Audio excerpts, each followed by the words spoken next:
മാന്യപ്രേക്ഷകർക്ക് എൻ്റെ പ്രണാമം. ഇന്നലെ 2-3 പ്രഭാഷണങ്ങളുണ്ടായിരുന്നു. അതിൽ 2-3 തരത്തിലുള്ള അനുഭവങ്ങളാണ് ഉണ്ടായിരുന്നത്. ഇത് ഓരോന്നും വിവരിക്കുമ്പോൾ വിരസമായിരിക്കുന്നതുകൊണ്ട് ഞാൻ ഒരുമിച്ച് വിവരിക്കാം. ഒന്ന്, കാട്ടാക്കടയ്ക്കടുത്ത് ഒരു ആശ്രമത്തിൽ ഒരു ക്ലാസ് ഉണ്ടായിരുന്നു രാവിലെ. സാധാരണക്കാരാണ് ഉണ്ടായിരുന്നത്. വേദാന്തത്തെക്കുറിച്ച് ക്ലാസ് എടുക്കാനാണ് എന്നോട് പറഞ്ഞിരുന്നത്. ഞാൻ അവിടെ പ്രഭാഷണം തുടങ്ങുമ്പോൾ തന്നെ പറഞ്ഞു, ഇതുമാതിരി ഒരു സദസ്സിന് ഞാൻ വേദാന്തമൊക്കെ പറഞ്ഞാൽ ഇത് വേദങ്ങൾ, അതിൻ്റെ തുടർച്ചയായിട്ട് വരുന്ന ബ്രാഹ്മണ ഗ്രന്ഥങ്ങൾ, അതിൻ്റെ തുടർച്ചയായിട്ട് വരുന്ന ആരണ്യക ഗ്രന്ഥങ്ങൾ, അതിൻ്റെ അവസാനമായിട്ട് വരുന്ന ഉപനിഷത്തുക്കൾ, 4 എണ്ണമാണ് വേദം, ബ്രാഹ്മണം, ആരണ്യകം, ഉപനിഷത്ത്. ഇതാണ് വൈദിക ഗ്രന്ഥങ്ങൾ. ഇതിൻ്റെ അവസാനത്തിൽ വരുന്നതാണ് ഉപനിഷത്ത്. 108 ഉപനിഷത്തുക്കൾ ഉണ്ടെങ്കിലും 10 ഉപനിഷത്തുക്കൾ, ദശോപനിഷത്തുക്കൾ, ചിലപ്പോൾ 18 ഉപനിഷത്തുക്കൾ, അഷ്ടാദശോപനിഷത്തുക്കൾ. വളരെ ഗംഭീരാണ്. അതിനെയാണ് വേദാന്തം എന്ന് പറയുക.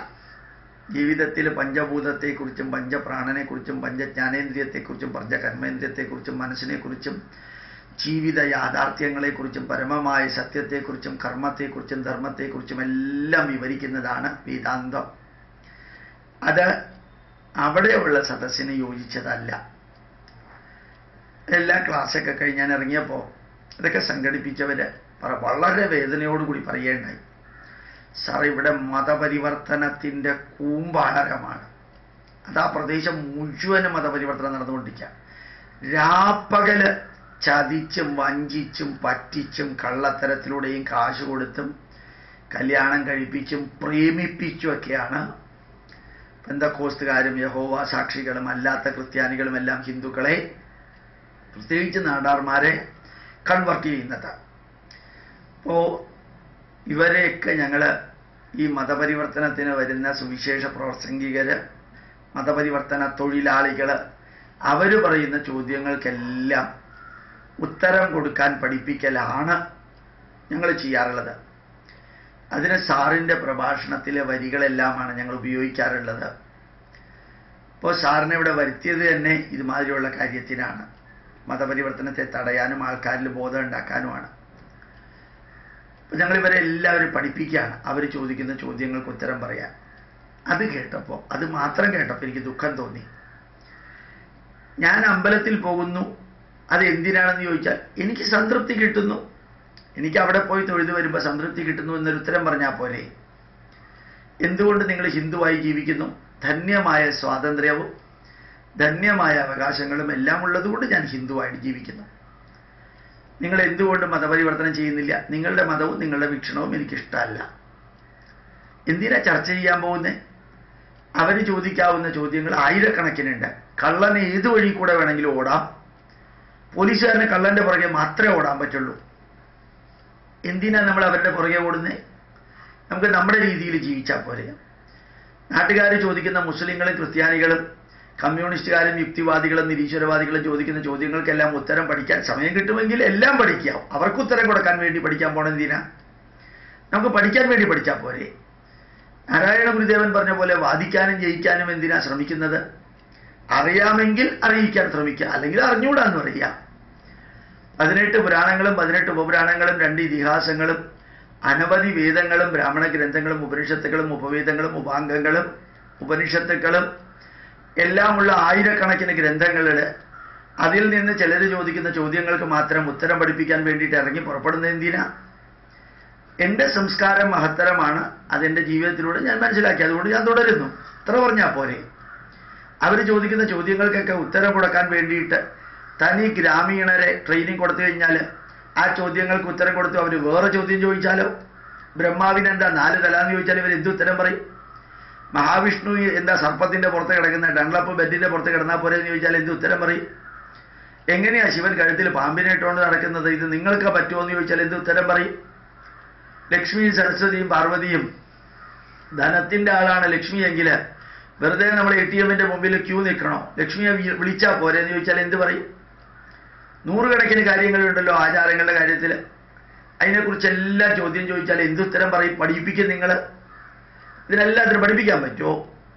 ക്രിസ്ത്യാനികളുടെ അടുത്ത് പോയിട്ട് ഒരു ചോദ്യം ചോദിക്കാം, അവർ പറയും എനിക്ക് യേശു ക്രിസ്തുവിനെ ഇഷ്ടമാണ്, സ്നേഹമാണ്, ബഹുമാനമാണ്. അദ്ദേഹം എനിക്ക് വേണ്ടി മരിച്ചു, അല്ലെങ്കിൽ പാപികൾക്ക് വേണ്ടി മരിച്ചു. അതുതന്നെയാണ് ഞാൻ യേശുവിനെ ആരാധിക്കാൻ കാരണം. അവന് ബാക്കി കാര്യങ്ങൾക്കൊന്നും ഉത്തരം പറയാൻ നിൽക്കുകയില്ല. നമ്മളെന്തിനാ ഇങ്ങനെ ഓരോ ചോദ്യത്തിനും ഉത്തരം വീതം അന്വേഷിച്ച് കണ്ടെത്തുന്നത് നല്ലതാണ്. അവരെ എതിർക്കാനും അവർക്ക് ഉത്തരം കൊടുക്കാനും അവരോട് വെല്ലുവിളിക്കാനും എന്ന രീതിയിൽ പഠിക്കാൻ പോകണം. എന്തിനാ? തന്നെത്താനെ പഠിച്ചാൽ പോരെ, തന്നെത്താനെ അറിയിക്കാൻ വേണ്ടി ശ്രമിച്ചാൽ പോരെ എന്ന് ഭാഗികമായിട്ട് അവിടെ പറഞ്ഞിട്ട് ഞാൻ തിരിച്ചു വന്നു.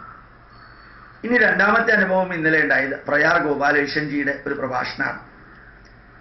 എനിക്കത് വളരെയധികം അട്രാക്റ്റീവായിട്ട് തോന്നി. വേറെ എവിടേക്കോ പോകേണ്ടതിന് തിരക്കുണ്ടായിട്ടും ഇവിടെ വന്ന ആളാണ്. ദേവസ്വം ബോർഡ് പ്രസിഡന്റ് എന്നുള്ള നിലയിൽ ആ ദേവസ്വം ബോർഡിനകത്ത് കുറേ അധികം കള്ളത്തരങ്ങൾ ഇല്ലാതെയാക്കി, എടുത്ത തീരുമാനം മന്ത്രിയും മുഖ്യമന്ത്രിയും എതിരാണെങ്കിൽ പോലും നടപ്പിലാക്കാൻ ചങ്കൂറ്റം കാണിച്ച് അതിഗംഭീരമായിട്ട് അഴിമതിക്കും മറ്റ് തിന്മകൾക്കും അവസരം കൊടുക്കാത്ത വിധത്തിൽ മണ്ഡലകാലം കടന്നുപോയത്. അതേപോലെ തന്നെ അദ്ദേഹം മതപാഠശാലകളും ബാക്കിയുള്ളതും എല്ലാം തുടങ്ങണം എന്നുള്ളതിനെക്കുറിച്ച് പ്ലാൻ ചെയ്തത്. ദേവസ്വം ബോർഡിൽ അടിമുടി വികസനത്തിന് വേണ്ടിയിട്ടുള്ള പ്രക്രിയകൾ ചെയ്യുന്നത്. ഞാൻ കഴിഞ്ഞ കുറേ ദിവസങ്ങളായിട്ട് പല അമ്പലങ്ങളിലും പോകുമ്പോൾ എല്ലായിടത്തും പ്രയാർ ഗോപാലകൃഷ്ണന്റെ സപ്പോർട്ട്, നല്ല ഹിന്ദുവാണെന്ന് അഭിമാനിക്കണമെന്നൊരു 100 പ്രാവശ്യം പറഞ്ഞിട്ടുള്ള പ്രഭാഷണം. മറ്റ് മതസ്ഥർക്ക് അഭിമാനിക്കാമെങ്കിൽ നമുക്ക് എന്തുകൊണ്ട് അഭിമാനിച്ചുകൂടാ എന്ന് ഉറക്കെ 10 പ്രാവശ്യം 20 പ്രാവശ്യം പറയുന്ന ഒരു ഗവൺമെന്റ് ഡിപ്പാർട്ട്മെന്റിന്റെ തലപ്പത്തുള്ള വ്യക്തി. ഇദ്ദേഹം ചെയ്ത കാര്യങ്ങൾ വളരെ നല്ല കാര്യങ്ങൾ, അത്രയൊന്നും വലിയ ഇമ്പോർട്ടൻസ് ഇല്ലാത്ത കാര്യങ്ങളൊക്കെ പറഞ്ഞുവെങ്കിലും പദാനുപദം പ്രതിജ്ഞാബദ്ധമായിട്ടുള്ള ഒരു ദേവസ്വം ബോർഡ് പ്രസിഡന്റാണ്. അദ്ദേഹത്തിന് മുൻപിലത്തെ കാലത്തെ ഒന്നും എനിക്ക് അറിഞ്ഞുകൂടാ, ഞാൻ ഇപ്പോഴത്തെ കാര്യം മാത്രമാണ് പറയുന്നത്. അത് അഭിനന്ദനാർഹമാം വിധത്തിൽ ഉജ്ജ്വലമാണ്. ഓരോ കാര്യങ്ങളും വ്രതം അനുഷ്ഠിക്കേണ്ടതിനെ കുറിച്ച് അദ്ദേഹം പറഞ്ഞു. അദ്ദേഹം പറഞ്ഞത് വൃശ്ചികം 1 മുതൽക്ക് മകരം 1 വരെ 61 അല്ലെങ്കിൽ 62 ദിവസം ഉണ്ടാവും. ഇത് പുണ്യകാലമായിട്ട് ധാരാളം നന്മകൾ ചെയ്യണം എന്നുള്ള രീതിയിൽ അദ്ദേഹം പറയേണ്ടായി. ഞാൻ ഒന്നുകൂടി ആവർത്തിക്കുന്നു. വൃശ്ചികം 1 മണ്ഡലകാലം ആരംഭം മുതൽക്ക് മകരസംക്രാന്തി, അതായത് മകരവിളക്ക് കാണുന്ന, മകരജ്യോതിസ് കാണുന്ന വരെയുള്ള 60, 61, 62 ദിവസങ്ങൾ അത് പുണ്യകാലമാണ്. ഹിന്ദുവിൻ്റെ ആചാരങ്ങളും കീർത്തനങ്ങളും എല്ലാം പഠിക്കേണ്ടതാണ്. നല്ല രീതിയിൽ പഠിപ്പിക്കണം. ആദ്യം പഠിക്കേണ്ടത് കുട്ടികളല്ല, മാതാപിതാക്കളാണ്. അവരത് സാധാരണ രീതിയിൽ മക്കൾക്ക് പറഞ്ഞു കൊടുക്കണം. നല്ല രീതിയിൽ ദേവസ്വം ബോർഡിൻ്റെ അമ്പലത്തിൽ ഉപദേശക സമിതി ആകണമെങ്കിൽ മക്കളെ മതപാഠശാലയിലേക്ക് അയച്ചിട്ടുണ്ട് എന്ന സർട്ടിഫിക്കറ്റ് കൊടുക്കണം എന്ന നിയമം വരെ ഉണ്ടാക്കി അദ്ദേഹം എന്ന് പറയേണ്ട. എനിക്ക് വളരെ സന്തോഷം തോന്നി. ശരിക്കും ഒരു 35 മിനിറ്റ് അദ്ദേഹം പറഞ്ഞ ആ വരികൾ ഒരു ഗവൺമെന്റ് സാലറി വാങ്ങിക്കുന്ന വ്യക്തി എത്ര ധന്യമായിട്ട് 100% ഈശ്വര വിശ്വാസത്തോടുകൂടി ഭക്തിയോടുകൂടി ചെയ്ത കാര്യങ്ങളും ചെയ്യുന്ന കാര്യങ്ങളും പറഞ്ഞു. അത്ഭുതകരമായിട്ട് ഹരിവരാസനം ഒരിക്കലും യേശുദാസനെ അവിടെ കൊണ്ടുവന്ന് രാത്രി പാടിപ്പിച്ച് അയ്യപ്പനെ ഉറക്കിയെന്ന് പറഞ്ഞു. ഗംഗൈ അമരന് ഹരിവരാസനം അവാർഡ് കൊടുത്തു. ഇതിനൊക്കെ എങ്ങനെയാ അഭിനന്ദിക്കുക എനിക്ക് അറിഞ്ഞുകൂടാ. അത്ര ഗംഭീരമായിട്ട് അദ്ദേഹം പറഞ്ഞ കാര്യങ്ങളെല്ലാം എനിക്ക് ടച്ചിങ് ആയിട്ട് തോന്നി. ഗവൺമെന്റിന്റെ പരിമിതികൾ ഉണ്ടായിട്ടും പരിമിതികളെ അദ്ദേഹം വെല്ലുവിളിച്ചത് ഇങ്ങനെയാണ്. മറ്റു മതസ്ഥരുടെ കാര്യങ്ങൾക്കൊന്നും ഗവൺമെന്റിന് യാതൊരു പ്രശ്നമില്ല, ഹിന്ദുക്കളുടെ കാര്യങ്ങളിൽ ഏത് നെഞ്ചത്തും കയറാം എന്നുള്ളത് അനുവദിക്കില്ല എന്നുള്ളത് കൂടി പ്രഖ്യാപിച്ചിട്ട് ആണ് അദ്ദേഹം ഇങ്ങനെ കാര്യങ്ങൾ പറഞ്ഞുകൊണ്ട് പോയത്. ഇതൊരു വലിയ അനുഭവമായിരുന്നു സത്യത്തിൽ. അത് ഇന്നലത്തെ പ്രഭാഷണത്തിൽ കേട്ട ഒന്ന്. മൂന്നാമതായിട്ടൊന്ന് കേട്ടത് ജി ശേഖരൻ നായർ, മാതൃഭൂമിയുടെ പണ്ടത്തെ എഡിറ്റർ. ഇപ്പോഴും അദ്ദേഹം മാതൃഭൂമിയായിട്ട് ബന്ധപ്പെട്ടിട്ടുണ്ട്.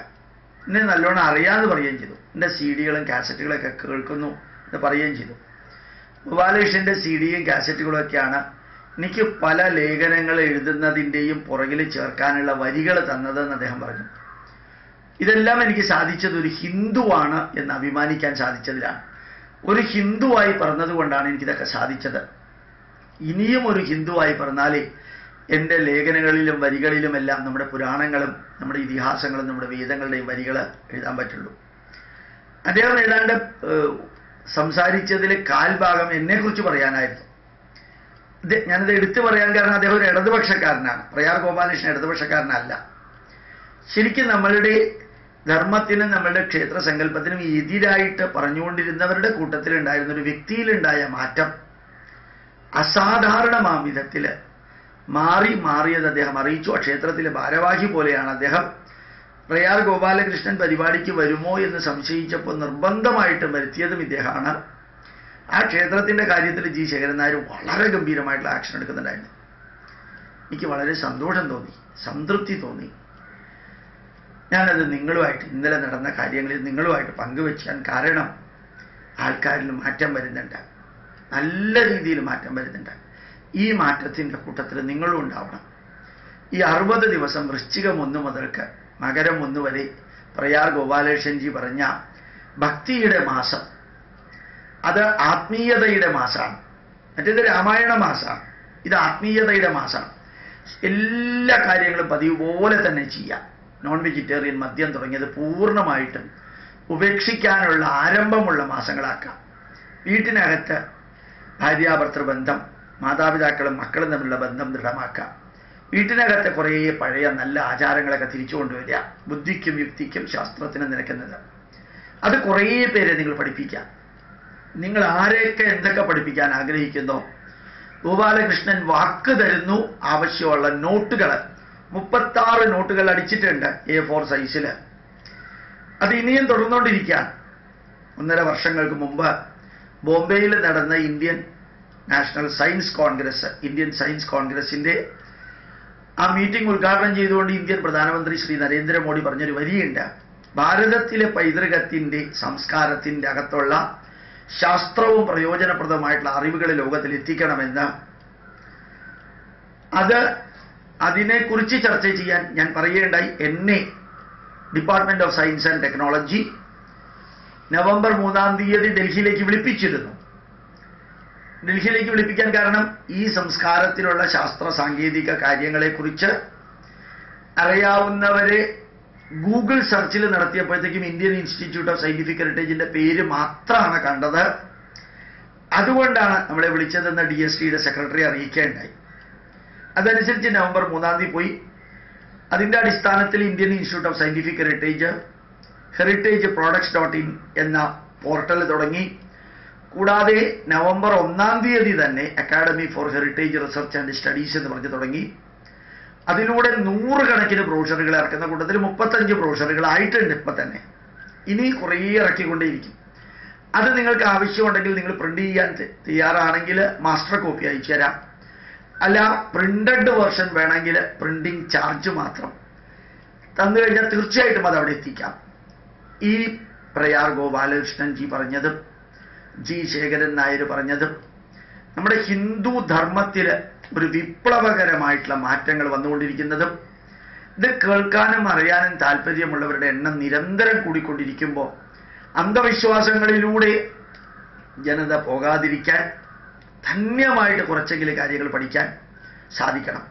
ഇന്നലെ ഞാൻ ക്ലാസ് എടുത്തത് തന്നെ നോട്ട് കയ്യിൽ കൊടുത്തിട്ടായിരുന്നു.